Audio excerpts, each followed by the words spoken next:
in for Areva Martin today. This is your one-stop destination for today's trending news, expert analysis, and unfiltered opinions. And thank you so much for joining us. Before we bring in our guest for today, who I'm really excited about, let's go over some of our headline news, which we'll be dissecting with our guests. First, in Fulton County, Georgia, the grand jury indicted the former president, number 45, and 18 of his cronies, including Rudolph Giuliani and Mark Meadows, with multiple crimes related to a conspiracy to subvert the will of voters. Can't wait to talk about that one. We'll also talk about the 6 white police officers in Mississippi who were subjected two black men to hours of grueling violence and then tried to cover it up. The horrors the 2 men endured, as well as the text messages and other details, were included in a federal court indictment where the 6 officers were charged with a combined 13 felonies in connection with the torture and physical abuse of 2 men. Amid a historic double strike in Hollywood, picketing entertainers and their supporters have turned a critical eye on a small group of non-union members who are still on the job, divisively called scabs by some. The union has allowed certain performers to work during the strike, causing some actors and writers to claim that they are undermining the strike. What do you think about that? And then in the news, this was pretty exciting. Enslaved African Americans in Maryland linked to 42,000 living relatives. The analysis marks the first time that historical DNA has been used to trace the descendants and distant cousins of enslaved people, researchers report. So we're all probably walking around with relatives and distant cousins that we don't even know. So excited about the power of DNA and what it's allowing us to do.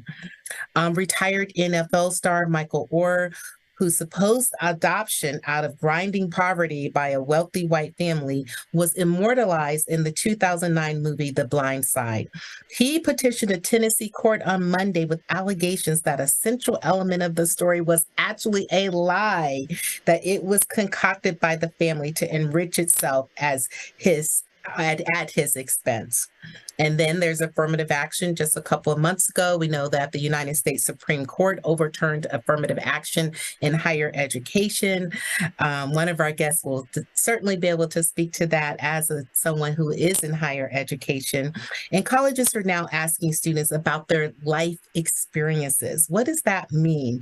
The one place in admissions where discussing race is still explicitly legal. However, Students for Fair Admissions, the group that brought the lawsuit, the group that defeated race-based admissions in the Supreme Court, says it is ready to challenge any essay topic that is nothing more than a back-channel subterfuge for divulging a student's race or ethnicity. In other words, they're going to be looking and challenging student essays now to determine whether those essays are an effort to try to reveal one's race in the interest of possibly getting a leg up in the college admissions process. Go figure, these folks have a lot of time on their hands.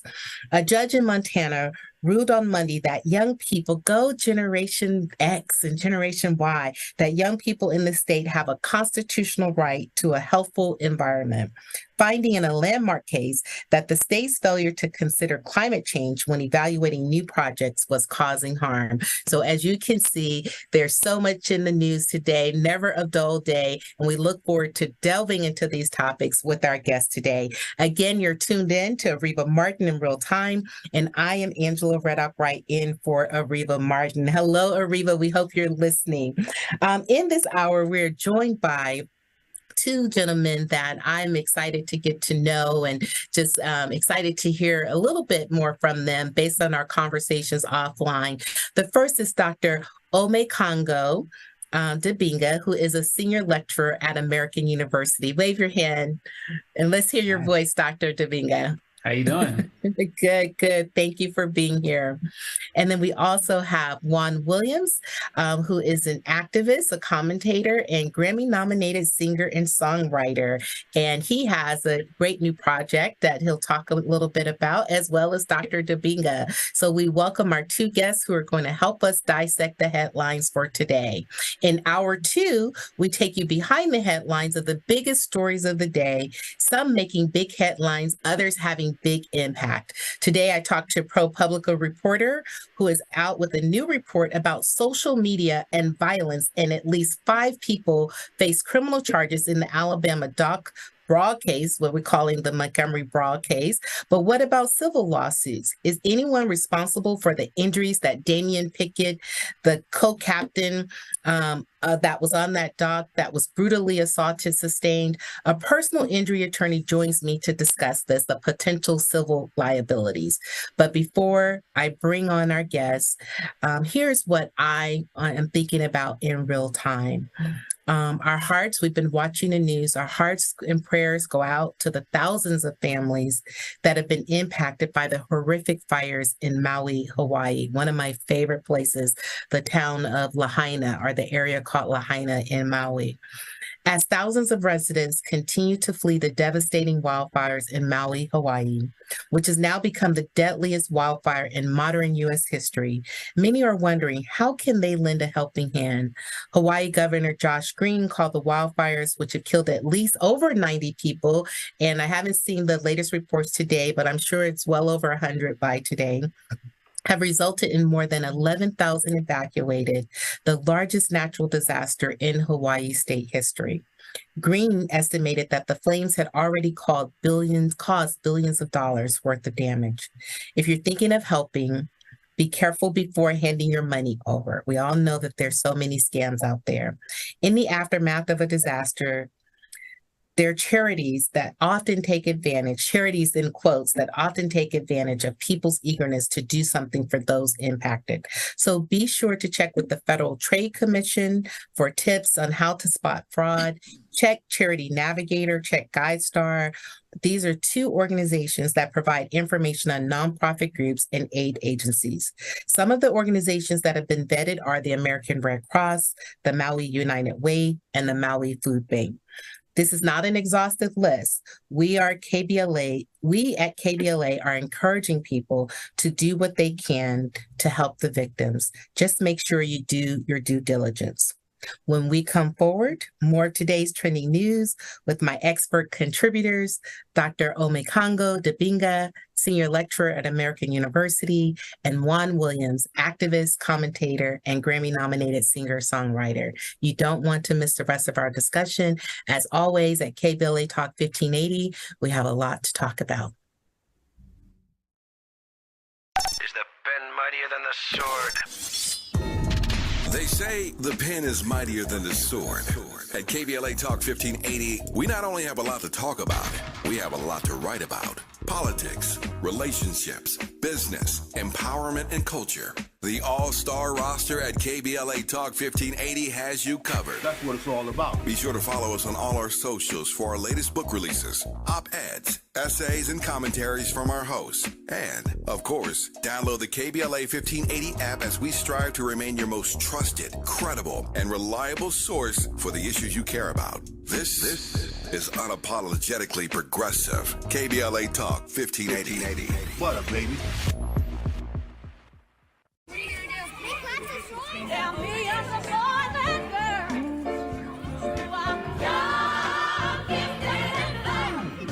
I'm young, gifted, and black. KBLA Talk 1580, we do more than just talk. Hey there, I'm Jared Hill, president of the National Association of Black Journalists of Los Angeles, and I just want to say thank you for the benevolent $10,000 donation and scholarships for the next generation of black journalists. And I'm Haywood Galbraith, photojournalist and founder of the Minority Photojournalism Institute. Thanks, KBLA, for your generous $10,000 scholarship gift to help us train the next generation of black photojournalists. Congratulations to all the students who will benefit from the scholarship dollars raised at our Black History Month luncheon, honoring black legends in LA media. When we come forward at KBLA Talk 1580, we're bringing everybody with us. Everybody with us. Everybody with us.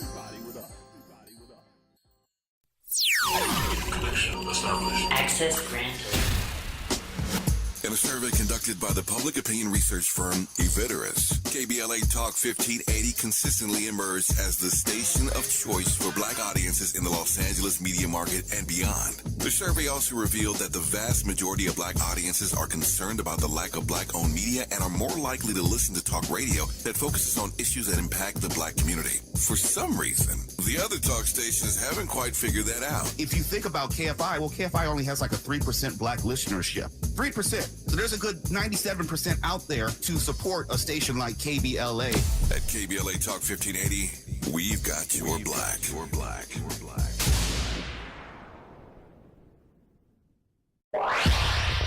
Follow the leader. KBLA Talk 1580. Follow the leader. Be sure to follow us on Instagram at KBLA 1580. Follow the leader. Are you ready? The station leading the way with exclusive interviews, Follow the leader. stimulating conversation, and intellectual discourse that empowers, enlightens, and informs. Follow the leader. Follow the leader at KBLA 1580. We've got a lot to talk about. Keep following the leader. Follow the leader. Follow the leader. Follow the leader. Follow the leader. Follow the leader. Gotta stay fresh, my house shot with a rest bar, shot with a rest bar, shot with a rest bar. Have you visited us online for the grand opening of KBLA.store? For the best in new merch, gift ideas, books, media, and more, log on to KBLA.store. Be sure to check out our KBLA team favorites at KBLA.store today. Tuned in to KBLA Talk 1580. This is the Areva Martin in Real Time Show, and I am Angela Redoff Wright in for Areva Martin. And I normally host our KBLA Talk 1580 Legal Lens Show on Saturdays from 11 to 12 and the replay on Sundays at 1 p.m. So I hope you will join us. Today we're starting off with our headline topics, and we have two great guests, leaders and thought leaders, Dr. Omekongo Dibinga, and I have to correct the second name, Juan Winans. I have been saying Juan Williams. I am so sorry, Juan. It is Juan Winans. And if you're watching on YouTube, you might say, wow, is he a part of the famous Winans family? And he is. They all, he has the look. And as I mentioned, he's a singer-songwriter as well. So we know it comes naturally. So let's go ahead and jump right into our headline topics. We couldn't start the day without talking about the Fulton County, Georgia, the state prosecutor and the grand jury indicting the former president, number 45, and 18 of his friends and allies, including former New York Mayor Rudolph Giuliani and Mark Meadows, his chief of staff, with multiple crimes related to a conspiracy to subvert the will of voters. We know there was that famous call that he made to the Secretary of State for Georgia, saying, can you just find me 11,000 votes? Dr. Dibinga, let's start with you. What are you thinking about this prosecution? And overall, there are now 4 felony cases against the former president. What does that mean to you?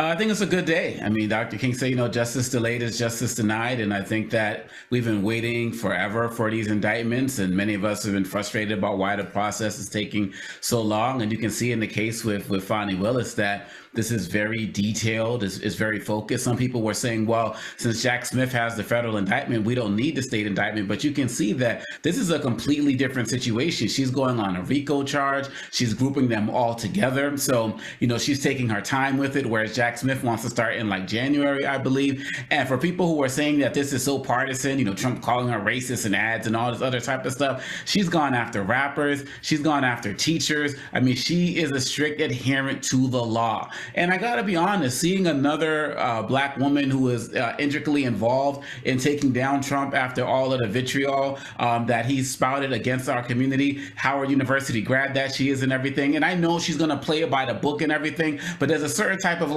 karmic justice that I'm seeing regardless of what happens with the trial. So I just think it's a good day for justice. And I know that there's going to be an opportunity for him to try to move it to a federal court and all of this other type of stuff. But today, it's a good day. Yes, it is. And to your point, the federal prosecutor is saying, we need until January. She's saying we can be ready in less than 6 months. And that's amazing because there are 19 defendants overall. So that's quite a number of defendants to prosecute and to bring to justice in such a short period of time. Juan, what are you thinking about this newest development in the Trump diary, so to speak? The Trump diary. I wish it would end. I wish this movie would just kind of fade to black. The reality is, I agree with the doctor. I think anytime we see steps closer to proving that no one is above the law, I think that that's a good day. And I think it's good for our democracy. I think it's good for the citizens and for the country as a whole. And I think really for the world, because globally, people are looking to us. I think that that's one thing we learned during the Trump regime, if you will, is that other countries and places are affected by our democracy and our leadership. And so I think it's a good day. I also think we have to be careful to play the long game because we've never seen another political figure this kind of slippery and this sort of seemingly impervious to real consequence. And so I'm trying personally not to get my hopes up too high. And I think it just reminds me that this person should have been off of our collective radar a while ago, but that would have taken real integrity and backbone from his party, and they have not displayed that. And so it just makes me think how important it is. Once again, it always goes back to, in my mind, civic engagement and voting, and our communities getting up and saying, you know what, that's not going to work for us, Mitch McConnell, that's not going to work for us, whoever the person is that just refuses to stand up and make the hard decision. And so I think we just have to play a longer game, make sure we are showing up in all the other ways that ultimately make it harder for people like this to continue to thrive in the political arena. Great commentary, Juan, and Dr. Dibinga. I agree with you, Juan, that I never would have thought that here we are almost 2 years out or 3 years out from the transition from Trump to President Biden, that we would still be talking about former President Trump or number 45. Yeah. And that the Republican Party would still be so vehemently advocating for him and pushing his agenda forward. So what is it, Dr. Dibinga, you teach about intercultural, culture and politics and so forth. You teach a course on Jay-Z at American University. What is it about the culture and where we are now in our country where, Juan says we're supposed to be an example to the rest of the world? What is it that is creating this dynamic and creating this phenomena where we just can't move past this one person, or we can, but certain people can't move past this one person? It's power. I mean, when it comes down to it, all of these people have sold their souls to Donald Trump, and because they are in search of power. And one of the challenges I have is that so many people call these Kevin McCarthy's and all of these other guys, they call them cowards and the like. But the fact of the matter is they are co-conspirators. They are not scared. They want power. I mean, what would any of us do if we actually thought that we could get away with whatever it is we wanted to do? And that's what happened on January 6th. These people were convinced through the letters and, John Eastman and all of these things, that the fake electors, that they could win, that they could do this. And they were plotting it, and they really thought it was going to happen. And all of those people went along with him because they wanted the power as well. And quite honestly, I see people saying that we can't compare him to Hitler. We can't talk about like the Holocaust and different things. And the mistake that people make when they say that is they look at Hitler at the end of his reign and compare Trump with the beginning of his reign. But when you look at the beginning of what Hitler was doing, just like Trump, never had more than 1/3% of the vote or in terms of support. People took him as a joke. They didn't think he was serious. All of those beginning signs, if we had a real interest in learning from history, they were all there. And be mindful, Trump knows this history because apparently one of his ex-wives said he used to sleep with Mein Kampf next to his table at night. So he knows this history and he played off it. So the fact of the matter is, and there were people who aligned themselves with Hitler as well. Arkansas because they wanted power as well. So that's why we are stuck with this. And the press is still part of the problem because most of these networks don't talk about them like we're talking about him. Most of them are in it for ratings, and that's why he's still getting more coverage than the current president. Sometimes I have to remind ourselves that we actually have a real sitting president right now, by the name of Joe Biden, who gets absolutely no coverage just for being boring, just for being normal. And so I think that one of the things I'm hoping will come out of this is we kind of return to a little bit of a culture of shame. This kind of mindset that as long as people are talking about you, you're doing good. We got to get past that. We got to get back to some type of moral high ground and really put people out to pasture who are not representing the real interest of what we want in this country.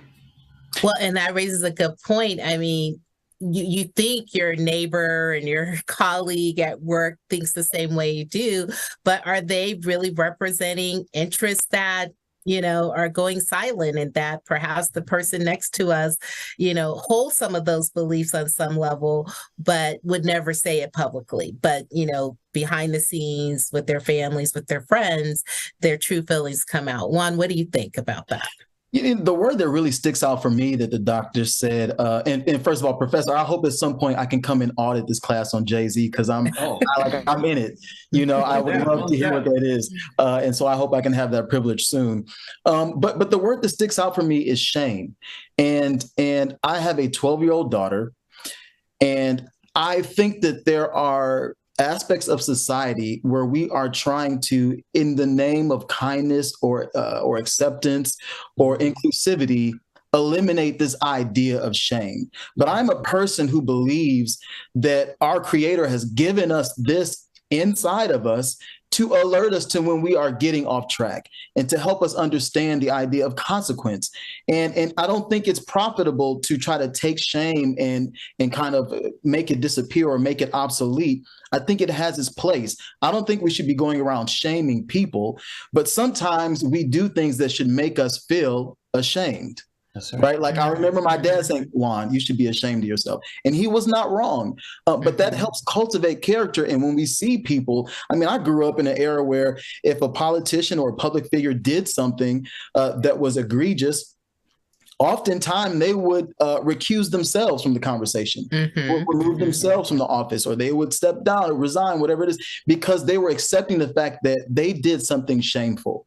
And now that's not present in our public discourse, and it's not present in the character of our leaders and our elected officials. And I think it's our job to make sure we don't let people off the hook when they do things that don't represent us, and even furthermore, don't really represent themselves well, or like our ideals, our morals, and our values.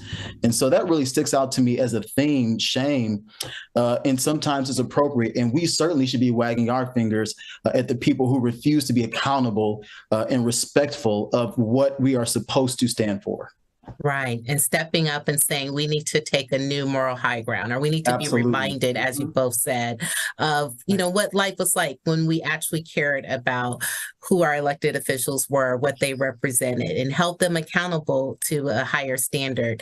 So this kind of Trump effect, this wasn't really on our agenda, but I feel like we have to touch upon it. Do you believe, first of all, what are you calling the Montgomery brawl, so to speak? How have you titled it? And do you believe that that is a result of sort of the continuation of the, never-ending Trump effect in our society? Dr. Dominga? Well, absolutely. We have to be mindful that as soon as Trump came in, 2016, 2018, hate crimes rose over 200% in this country. And every time hate crimes rise in this country, all groups are targeted, Jewish, Asian, and the like, but Black people are consistently number one. And even in states like California. And so we've had a lot of pent up frustration and rage, seeing what Trump has done, seeing so many people get away with their racist acts. And then, of course, we see what's going on with police and people who just feel emboldened to come at us in any way, shape, or form. And even outside of the physical violence, we're experiencing it in our schools with the DeSantises of the world ripping away our history in the curriculum. And so there have been so many instances that have led to such pent up frustration for Black people. And to be quite honest, I wouldn't be surprised. And we've seen other instances sometimes where, you know, a white woman may snap in a grocery store and call a black woman the N-word and then, you know, catches the beat down. And like, people don't realize that this is not the 60s, you know. And what I mean by that, we know how brave and courageous our people were then, but because of the infrastructure, there were certain things they kind of had to take. They kind of had to just stomach so they can get to that next day. And many people in this generation or this time frame, even who might be a little older, they don't have that burden. They don't feel it, and they are going to release and unleash on people if tempted. And this is what happened in that situation. I'm thankful that these guys didn't have guns, and they could have ended up a lot differently. I mean, Alabama's a stand your ground state, and you know, there's open carry and everything. So it could have ended up a lot worse for us. I'm concerned about what's going to happen in terms of representation and trials and the like. But in that moment, we had the right to defend ourselves, and we did, and they spoke collectively for many of us in this country. Juan, before we come forward, any quick comments on the Montgomery situation? Yeah, I mean, listen, the black man in me, there was a sense of relief that this man was not left to fend for himself alone in this very clearly biased, racist, violent attack. And so that part of me is happy. But again, I think the older I get, I'm really just trying to take the long view and figure out how we can avoid those sort of situations. There's a quote that sticks with me, and it goes something like this: what we see in our leaders in moderation, we will see in the masses in abundance. And I think to the doctor's point, when we see those cracks in character and integrity, that does embolden the masses, the people who are supposed to be following this leader, to their worst inclinations. And that's why it's so important to elect the right people into these offices, because whatever they are possessing, whatever message they are delivering, and how they are carrying themselves, we will see an abundance throughout the country. Great point. What we see in our leaders is reflected in what happens in society. Just to summarize that quote, but I have to get it directly from you because that's such a great quote. You are tuned into KBLA Talk 1580. This is the Areva Martin Show in real time. Angela Reddock Wright, have the pleasure of guest hosting for her today. And we are talking headline news with Dr. Omekongo Dibinga from American University and Juan Winans of the Winans family, but clearly carving his own path, joining us to discuss headlines. So don't turn that dial. Stay tuned. Stay tuned in, watching us on YouTube as well. We'll be right back, and we'll come forward with more headline news. If you're not listening to Tavis Smiley weekday mornings on KBLA Talk 1580, you're missing out. Everybody wants to talk to Tavis. That's one reason, by the way, why I'm so thrilled to have this conversation with you today. The three people I always most hoped would interview me were Phil Donahue, Studs Terkel, and Tavis Smiley. Donahue's retired, Terkel's deceased, so this is a real thrill for me. And the reason why I have such respect for what you do is you have a historically informed conversation of depth and detail. Be sure to tune in to Tavis Smiley weekday mornings, 9 a.m. to 12 noon on your unapologetically progressive radio station, KBLA Talk 1580. KBLA Talk 1580. Is the pen mightier than the sword? They say the pen is mightier than the sword. At KBLA Talk 1580, we not only have a lot to talk about, we have a lot to write about. Politics, relationships, business, empowerment, and culture. The all-star roster at KBLA Talk 1580 has you covered. That's what it's all about. Be sure to follow us on all our socials for our latest book releases, op-eds, essays, and commentaries from our hosts. And, of course, download the KBLA 1580 app as we strive to remain your most trusted, credible, and reliable source for the issues you care about. This is unapologetically progressive. KBLA Talk 1580. What up, baby?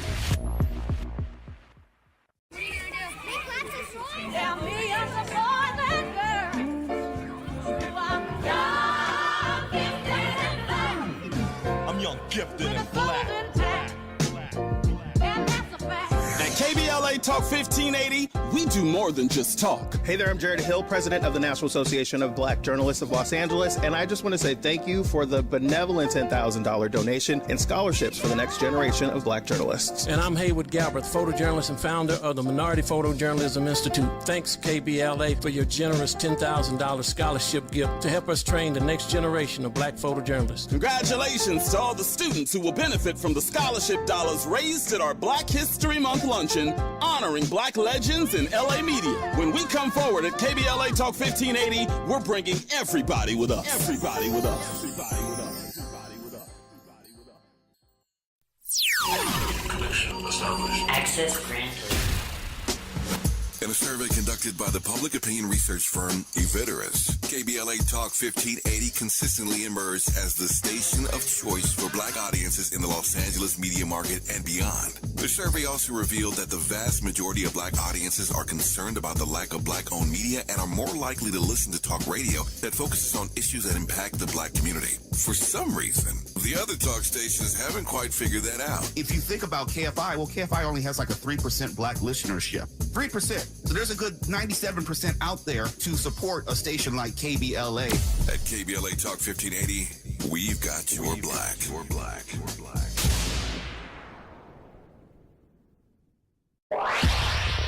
Follow the leader. KBLA Talk 1580. Follow the leader. Be sure to follow us on Instagram at KBLA 1580. Follow the leader. Are you ready?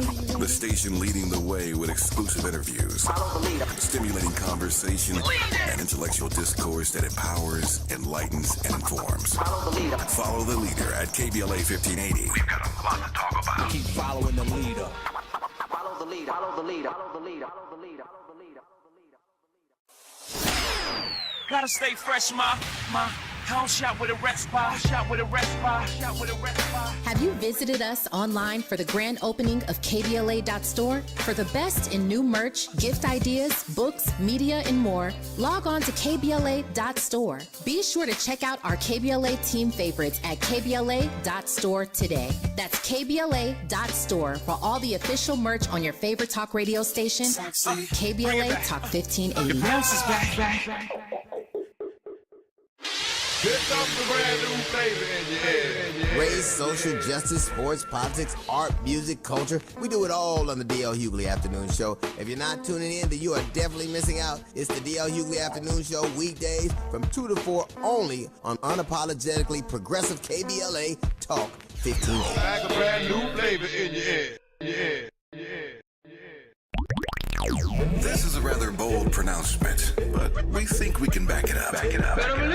If you come across a radio frequency anywhere putting more variety and more diversity on the air than KBLA Talk 1580, we sure would like to hear about your discovery. You got to have vision. You can search, but we are confident that you won't find more shows covering more topics, hosted by a more diverse and inclusive lineup of talkers than the squad we have assembled here at KBLA Talk 1580. This is the time, brothers. This is the time. We've got something for everybody. That's right. Health and healing, history and humor, issues and events, empowerment and entertainment, all in one station. What's really going on? Free enterprise, you dig? KBLA Talk 1580. Yes. Oh yeah. We got a lot to talk about. King Kong ain't got on me. If you're not listening to Tavis Smiley weekday mornings on KBLA Talk 1580, you're missing out. Everybody wants to talk to Tavis. That's one reason, by the way, why I'm so thrilled to have this conversation with you today. The three people I always most hoped would interview me were Phil Donahue, Studs Terkel, and Tavis Smiley. Donahue's retired, Terkel's deceased, so this is a real thrill for me. And the reason why I have such respect for what you do is you have a historically informed conversation of depth and detail.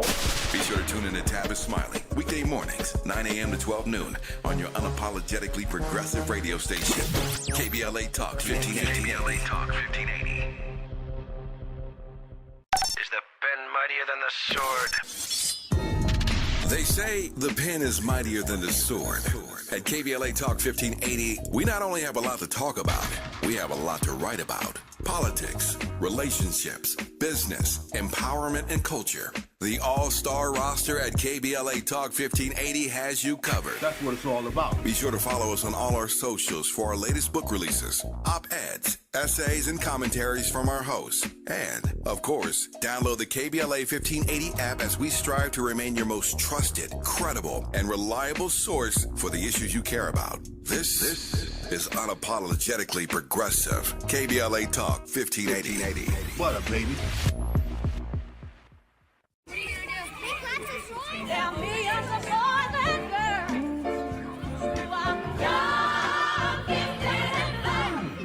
I'm young, gifted, and black. At KBLA Talk 1580, we do more than just talk. Hey there, I'm Jared Hill, president of the National Association of Black Journalists of Los Angeles. This is Areva Martin in real time, and I am Angela Reddoff-Wright in for Areva Martin today, and so honored to be in for her. In this first hour, we're talking headline news with two thought leaders who have been amazing. Dr. Omekongo Dibinga, hope I didn't butcher that, Dr. Omekongo Dibinga, and also Juan Williams.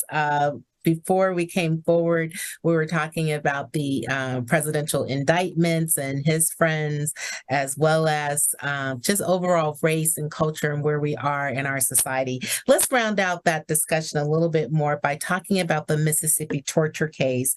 And this is such a horrific case that really hasn't gotten that much media attention until this week. What does that say about the state of policing in our country, that officers would engage in such brazen conduct and go unchecked? And what do you think, caused them to plead guilty? I was surprised when they all just pleaded guilty. And it was almost with a level of hubris, like, yeah, we're guilty. And what do you have to say about it? So let's start with you, Juan. What are your thoughts about the Mississippi case?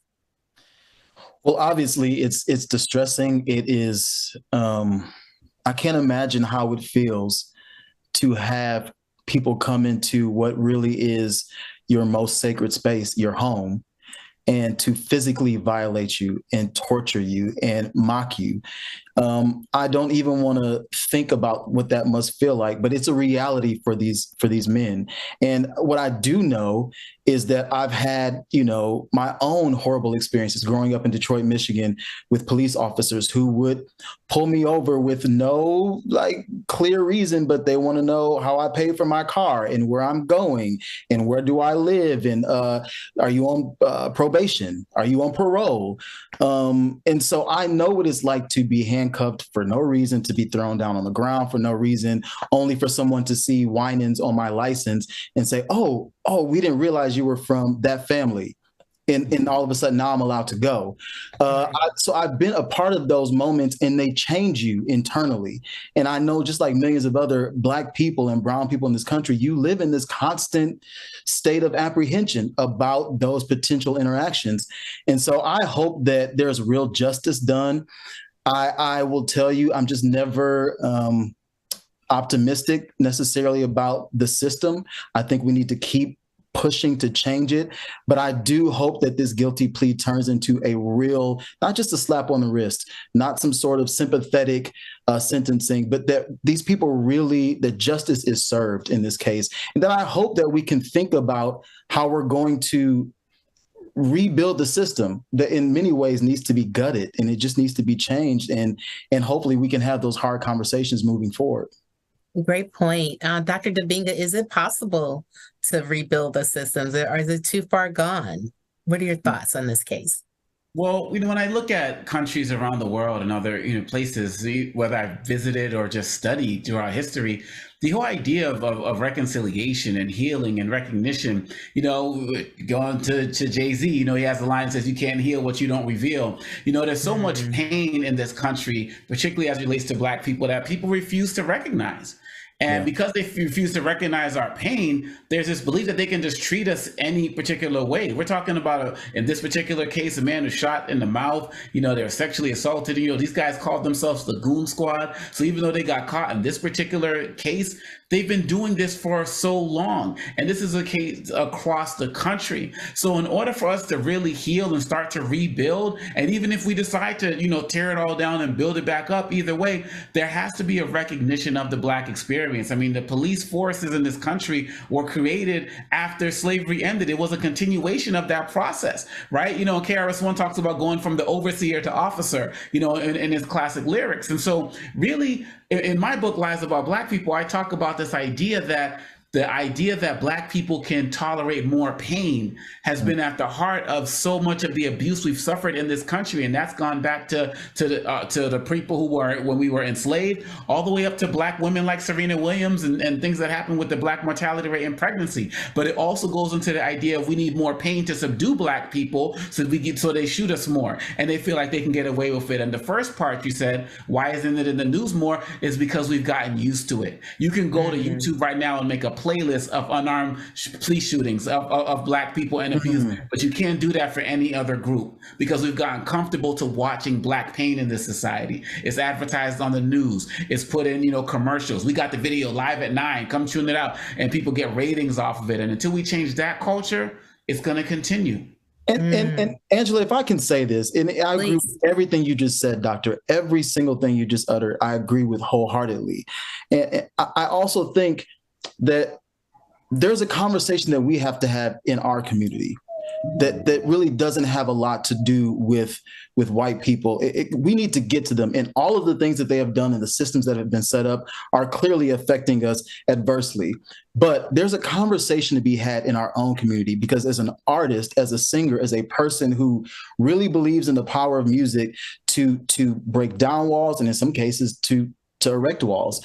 But I believe that it's a powerful tool and vehicle that has proven to change societies and cultures and open people's hearts to new ideas. I also think that we are creating often art and music and vehicles that only lead to denigrate and degrade our own communities. And so we have to make a really tough decision and look within and say, okay, what are we doing? Are we doing anything that is harmful to your son, your 2 daughters, my daughter, to that next generation? Are we sowing seeds of hatred? Are we sowing seeds of violence? Or are we actually teaching them to love one another, to respect their mothers and their sisters and their aunts and their grandmothers? Or are we doing something else? And that's not an easy conversation. But if we don't have it, then we're living in a state of denial, and I think in many ways hypocrisy. Well, that requires a whole lot of unity on our part as a community. You both kind of touched on it earlier. We have these moments where we all pause and, have our reaction to it. But do we ever have a moment where we try to come together collectively and say, what are we going to do about it? What changes, what sacrifices, like our ancestors, are we willing to make in order to focus on the common good and the greater good of our community? Dr. Dibinga, any more thoughts about that? Is it possible for the Black community to be unified around these issues? It is, but we have to do the work. One of the reasons, talking about art, I'm a rapper, I'm a spoken word artist. One of the reasons I started rapping was because I got tired of hearing the stuff that was on the radio, and I wanted, at that time, my nephew, he was younger, to have different messages, so when I do my poetry and hip hop, it's about, a better day, a different message, building a different community. And, we have to take up the art, the struggle to do that. So even when we talk about the the Montgomery Brawl, after all the memes and stuff are done, I'm like, okay, is that going to make us love ourselves more ourselves more? Like, is that going to make some of us think twice about how some of us in our hoods are doing the work of the Klan and these other, white extremists out there? Like, that's the type of stuff that needs to come from that after we laugh and do all of these other types of things. And that they say, onus is spelled ONUS because it's on us. It's on us to do those things. And if we did those things, and really put ourselves in a situation like Juan is talking about, where we show that love, people are going to think twice before they come for us in any way, shape, or form. And I do believe that it's possible, which is why I do the work that I do. If once we give up that, we've lost everything. Yeah. Yeah. If we came together, I mean, that would be just so powerful. And you're right that people would think twice. They would know you can't go against the Black community and it not go unchecked.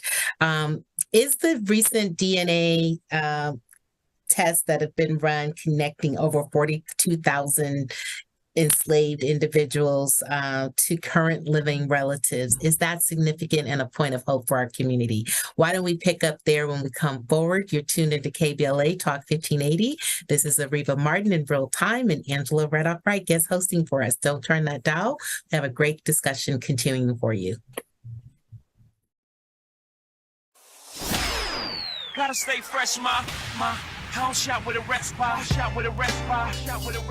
Have you visited us online for the grand opening of KBLA.store? For the best in new merch, gift ideas, books, media, and more, log on to KBLA.store. Be sure to check out our KBLA team favorites at KBLA.store today. That's KBLA.store for all the official merch on your favorite talk radio station, KBLA Talk 1580. Bounce is back.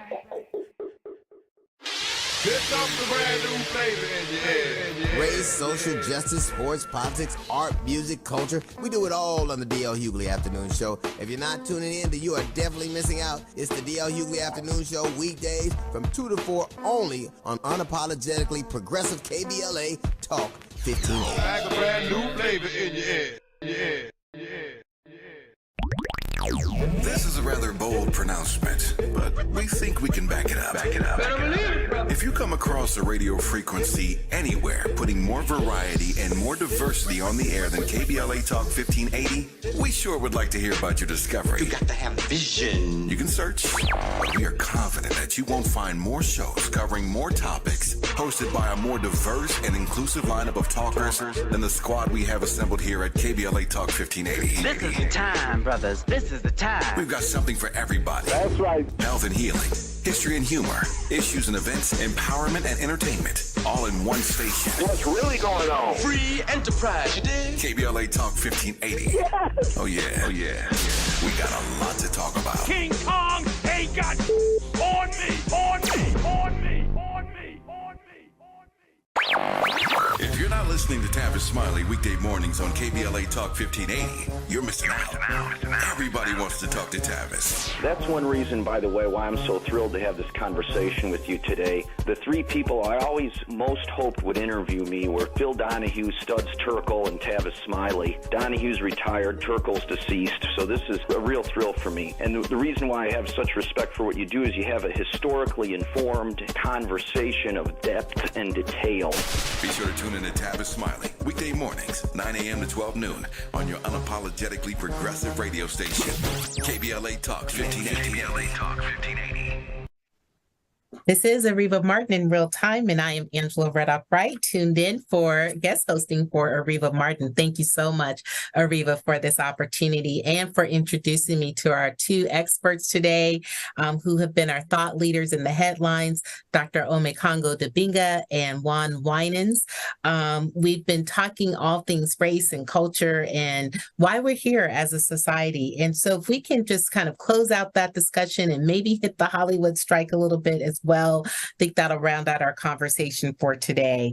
And so I'm thinking it's a ray of hope and sunshine in all the darkness that we're seeing with the recent use of DNA to connect over 42,000 living individuals that, are descendants of enslaved people to living relatives. Are you all excited about this news? Do you think it's significant? Dr. Dibinga? It's absolutely significant, especially right now with the assault on teaching Black history and culture in our schools. You know, Malcolm X said, if you come from a people and you think you never did anything, you can never do anything. And so, you know, the three of us know that we never got enough Black history growing up at all as it was in school. Most of us learned our history through hip hop if you're of a particular age, right? And so, but even that little that we got, they're trying to get rid of that. And so the opportunities for young Black people to connect with their history is being denied them on many levels. So a story like this can be very powerful for people to be able to pass on that they're connected with this ancestor or that ancestor who could possibly connect them to somewhere on the continent. I'm an undergraduate of Georgetown, I graduated from, and that was a school that almost closed down until it sold many of its enslaved Africans there. And so when students found that out, who are present day descendants of those enslaved people, it was a connection to them. And Georgetown University created a fund to actually help the descendants of those families who were sold. And so that when you deny those history, you're denying Black people of something central to their existence. So I'm really happy that this project has been going forward, and I'm happy with the other projects, to finding your roots, you know, with Skip Gates and those types of things, because we have to understand that we come from a great people. We didn't just start with slavery, then Abraham Lincoln freed us, then an old lady got tired, then a man had a dream, then we got a Black president. Like, you know, we're deeper than that. And this is a great And they don't even want to teach that. And that's like the light part of the history, right? Yeah. Right. No, it is a powerful thing. I agree with you, Doctor. I will tell you in this, every time I think about this, I know it's not my own doing or fault, but it's still crazy to even know happened. I didn't hear about Emmett Till until I think I was a junior in high school. Mm-hmm. And so I didn't know who he was the first time I heard the name. I remember saying, who? Yep. And really getting this education at that point. But, you know, at that point, I'm 16 years old, whatever it is. Mm-hmm. So I agree. It is important. Were you in public schools or private schools? I was in, so this is the, okay. I went K through majority private school. Private, it was my sister, me, and my older brother were the only three most of the time. Mm-hmm. And so that's its own education. Right. And so it's not surprising. We understand how you miss it. But it's no less egregious because this is American history. This is not just Black history, to the doctor's point. We are American history, and you don't have this country without us. And so I think it's inspiring. This story is a bright spot, like you said. I know. My album that's done now, and I'm going to put it out probably later this year or early next year. My great-great-grandfather opens the album. It's his voice. It's in 1962. Wow. He started the first Church of God in Christ church in Detroit, Michigan. And he's speaking. He's praying actually before a service starts. And the first time I heard this sound, not of great quality, but there was something about it that went to the core of who I am now, all of these years later, and it inspired me. And it gave me a sense of identity, and it seemed to anchor me more. And I'm a part of this lineage. I'm not just floating around unanchored. No. I come from somewhere, and I come from somewhere great.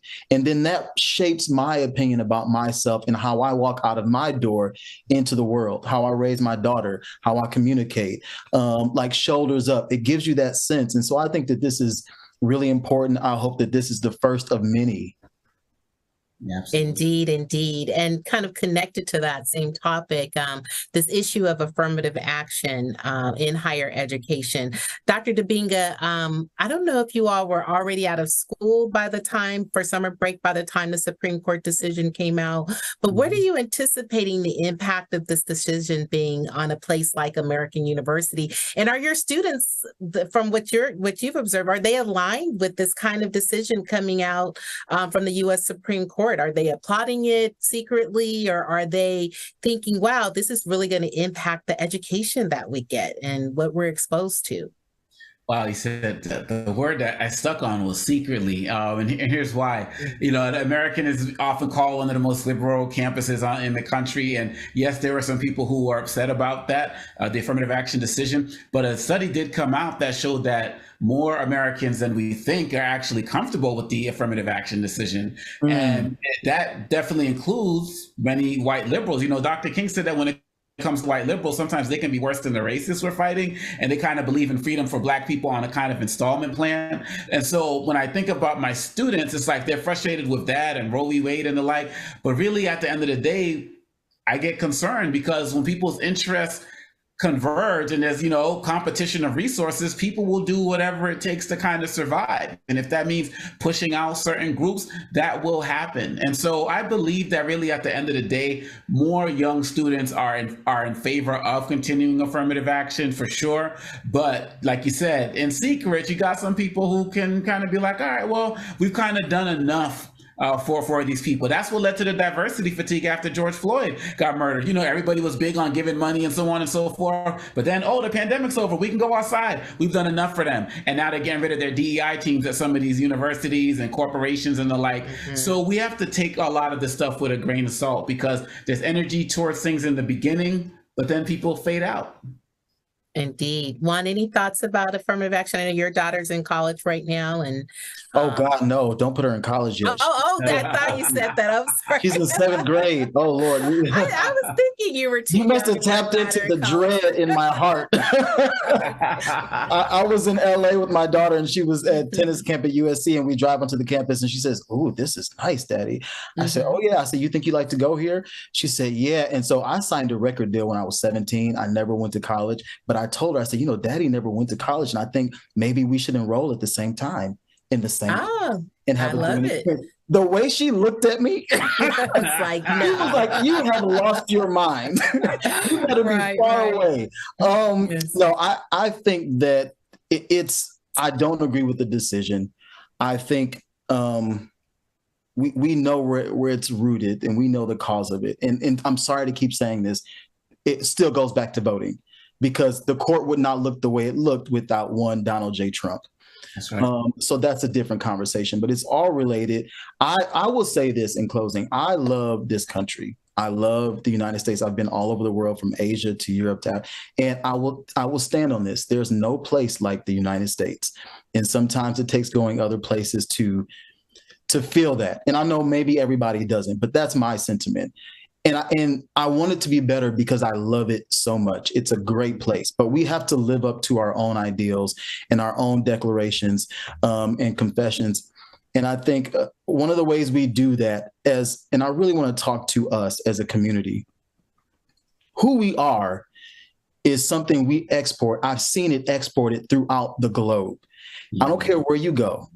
So many people are tapped into what we make as Black people, our culture, how we move, how we dance, how we sing, how we act, how we walk, everything about us. That gives us more power than I think we realize we have. That's right. Our people make up the majority of the sports leagues, right? So the moment the people in the NFL say, "You know what? In 10 seconds, we're tired of this. So we're going to go ahead and do something different." We have the power, is all I'm saying. Yes. Yeah. What a great place to end our conversation for today. But I know by virtue of the work that you both do, that the conversations will continue and that you will have an impact on our society as you're already doing. So thank you so much to Dr. Ome Congo Dibinga and also Juan Winans for joining us for our headlines today. They both have projects, and I don't want to butcher them. Dr. Dibinga has a book coming out, or just came out, called Lies About Black People. Is that right, Dr. Dibinga? Yep. Yes, get your copy. Lies About Black People. I love the title. And Juan has a music project coming out with Layla Hathaway, which features the late, great Congressman John Lewis. And there's a song called Now. So be on the lookout for that. It's out right now. And they can follow you, Juan, where? Juan Winans, Juanwinans. And Dr. Dibinga, where can we follow you? You can go to liesaboutblackpeople.com and get everything there. Exactly. Thank you both and have a great, great rest of the day. You're tuned into KBLA Talk 1580. This is Areva Martin in real time. Angela Reddock Wright guest hosting for her. Stay tuned. We have another great hour planned for you.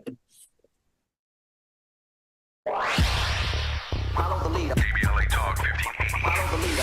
Be sure to follow us on Instagram at KBLA 1580. Follow the leader. Are you ready?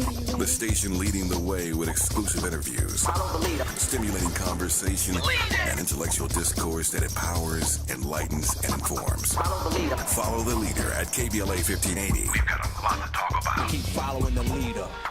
Follow the leader. Follow the leader. Follow the leader. Follow the leader. Follow the leader. Gotta stay fresh, my house shot with a rest bar. Shot with a rest bar. Shot with a rest bar. Have you visited us online for the grand opening of KBLA.store? For the best in new merch, gift ideas, books, media, and more, log on to KBLA.store. Be sure to check out our